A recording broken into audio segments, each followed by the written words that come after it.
जी viewers, मेरे साथ मौजूद हैं सैयद अदील शाह, जिन्होंने कल माशाल्लाह बहुत अच्छी बैटिंग की और कल अपनी टीम की जीत में कलीदी किरदार अदा किया और अभी तक टूर्नामेंट में 2 दिन से जितने मैचेस हुए हैं उनमें यहाँ पे उकी ग्राउंड में वाहिद सेंचुरी मेकर हैं, तो उनसे थोड़ी सी गपशप करेंगे। अस्सलाम वालेकुम अदील। वालेकुम सलाम। माशाल्लाह अदील, कल तो बड़ी अच्छी आपने बैटिंग की और सेंचुरी भी स्कोर की। जब आप मैदान में कल उतरे थे तो जहन में था कि इंशाल्लाह सेंचुरी करेंगे? नहीं, शुरू में तो नहीं था, लेकिन कैप्टन ने कहा था कि हार्ड हिटिंग करनी है। हमसे पहले 2 मैच हुए थे और उसमें 140 प्लस रन बने थे, तो कैप्टन ने कहा था आपके पास लाइसेंस है, आप फ्री खेलें और 140 प्लस करके देना है। तो मुझे टीम में सिलेक्ट भी इसीलिए किया गया है कि हिटिंग करूं। ओपनर भेजा था तो पहले ओवर में हमारी विकेटें गिर गई थी, लेकिन दूसरे ओवर में मुझे हिटें मिल गई थी, मुझे स्टार्ट मिल गया था जिसे मैं आगे लेके गया। तो छठे ओवर के बाद में थोड़ा लूज हो रहा था क्योंकि थक गए थे, तो उसी वक्त हमारी विकेट गिरी और कैप्टन क्रीज पे आए।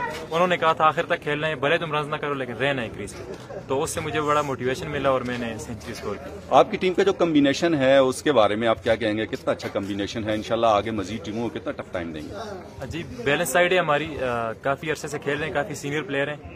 1-2 यंगस्टर भी थे, कल उन्होंने अच्छी बॉलिंग की है, तो इंशाल्लाह हम इस टूर्नामेंट में नुमाया कर दिए। आपकी टीम की जो की है जिसको आप समझते हैं वो कौन है आपके ख्याल में? जी, की तो मैं कहूंगा हमारे कैप्टन है शाबिर, वो ऑलराउंडर हैं, और 1-2 सीनियर्स हैं हमारे, इलियास भाई और बिलाल भाई। वो हमारी टीम को एक जा रख के करके रखते हैं और उनकी वजह से शायद हम इतनी अच्छी परफॉर्मेंसेस देते हैं। तो आज सलाउद्दीन ने जितनी अच्छी बॉलिंग की है माशाल्लाह बड़ा कलीदी किरदार अदा किया है टीम की जीत में। तो सलाउद्दीन वैसे भी बहुत अच्छे बॉलर हैं, आज ही लकीली चल गए थे? जी, इब्रार लेवन के साथ मैच था और मेरी अगर पर्सनली आप पूछें तो सेकंड फेवरेट टीम है। पहले तो मैं कोशिश करूंगा कि हमारी टीम फाइनल जीते, अगर हम हार जाते हैं तो इब्रार लेवन जीते।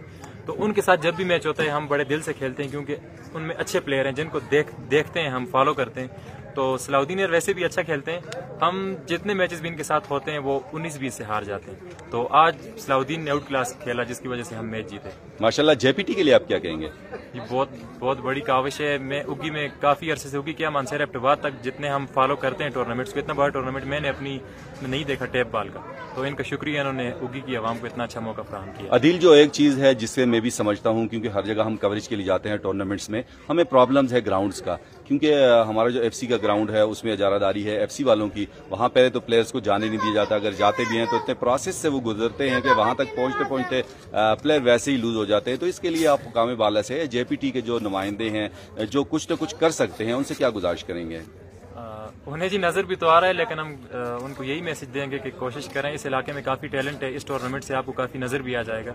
अभी तक जितने मैचेस हुए उनमें नजर आ भी गया होगा। तो आपसे रिक्वेस्ट है कि हमारे लिए ग्राउंड्स हैं अगर तो उनको ओपन करें और स्पोर्ट्स में इनको मौका दें। ये लड़के काफी आगे तक जा सकते हैं हमारे। थैंक यू सो मच जी, आज न्यूज को टाइम देने का। बेस्ट ऑफ लक जी। Thank you.